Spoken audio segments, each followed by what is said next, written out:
New Year's Eve is nearly here, and this is potentially the best opportunity of the year to get out your glitter, carve a cut crease, and get some full coverage glam into your life. This tutorial happens to include all of those things. Also, if you're new here, hello, my name is Karima. If you like what I do, then hit subscribe, and I hope you enjoy.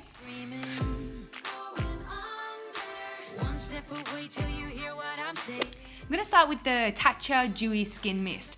I feel like the only one, but I didn't love this over my makeup. So now I'm trialing it under my makeup.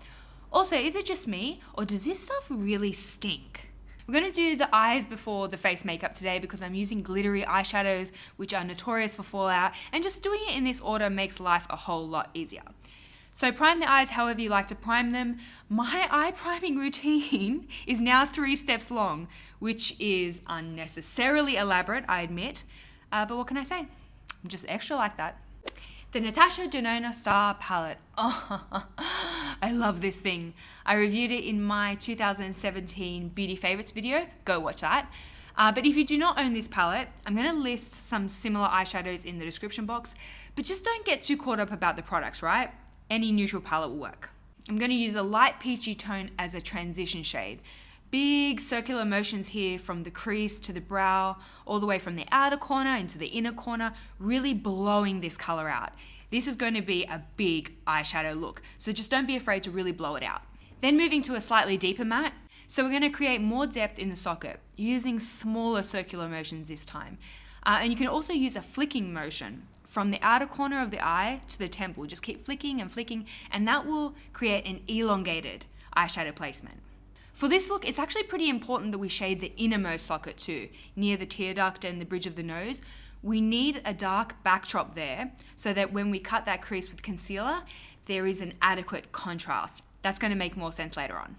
Progressing now to a dark brown matte. So we started with a light shade and then we moved to a medium and now a dark.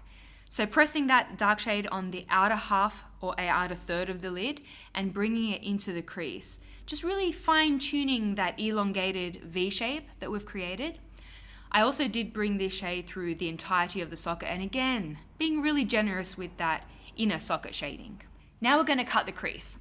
Something like Shape Tape is perfect for this task. You need a concealer that is opaque and sets very well.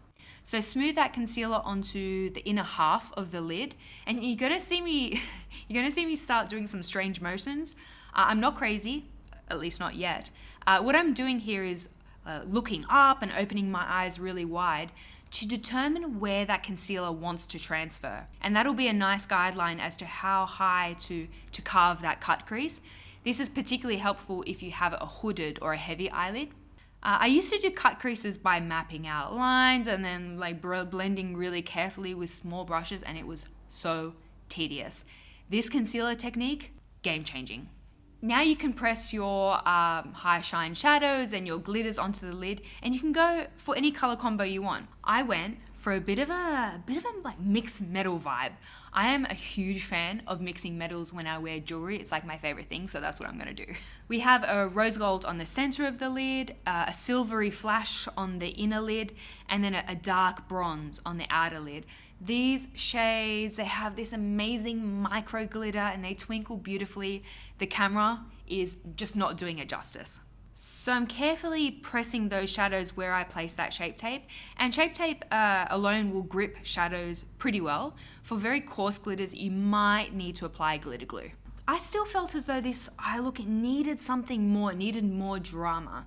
So I took the very best black eyeshadow on the market, which is obviously Makeup Geek Corrupt, duh, and etched into that outer V area again. This is going to sound really silly, but recently I've just found a new appreciation for black eyeshadow. It just elevates every dramatic eye look. This eye would pair beautifully with a wing liner, and I considered it, truly I did, but I was hungry and I was over caffeinated, and those are not good odds. So I just did a fine line across the lash line, nothing fancy, just something to hide the lash band to come. Give the lashes a really quick curl, do your tight line, fill in any gaps of skin, you know the deal. House of Lashes iconic. Oh, perfect lash for this look. They're separated, but they're fluffy and they're wispy. They've got it all. Now, if you ever watch makeup tutorials online and you think to yourself, they seem to make it look so easy. Do these people ever make mistakes? Behold, my full-blown eyelash tantrum.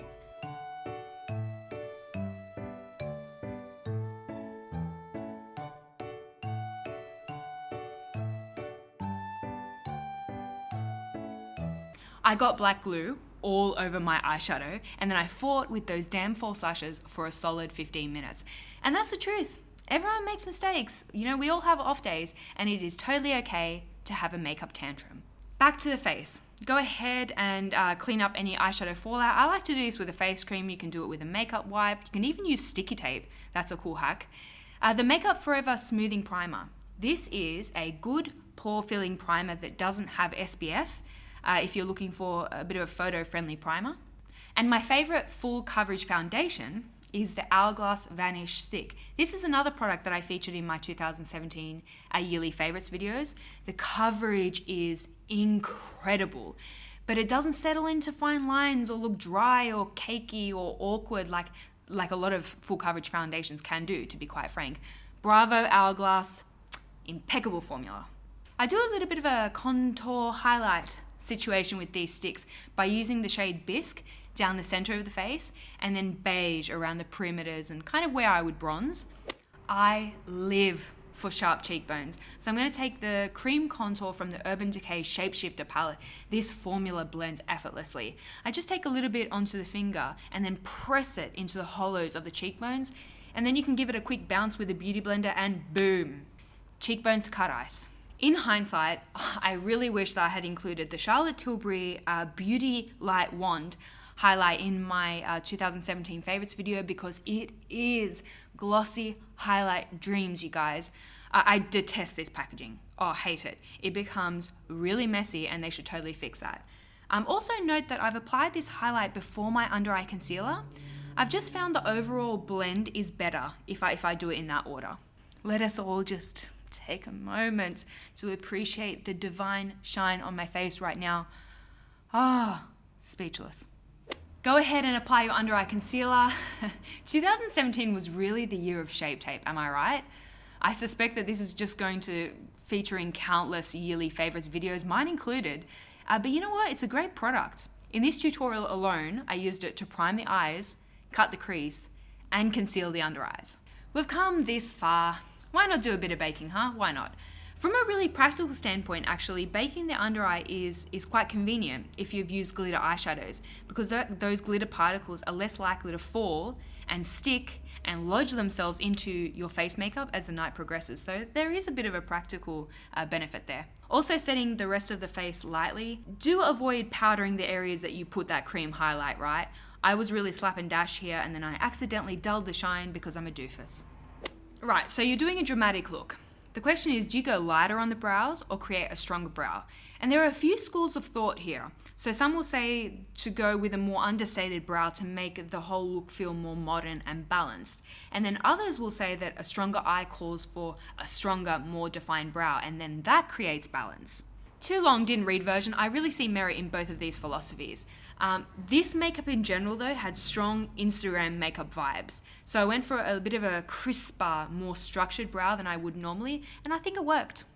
Finishing off the lower lash line here with those mattes that we used in the socket, except instead of starting with the lighter shade and working deeper like we did in the crease, I do the lower lash line in reverse. So I start with the darkest matte and then diffuse with the lighter shades. And it's really interesting because I'd never really made that connection until right now. It's interesting how you just sometimes do things intuitively. So we're going to finish off the eyes with the MAC Extended Play Gigablack Lash. This stuff does not smudge. It is crazy long wearing. I trust this mascara more than I trust most people.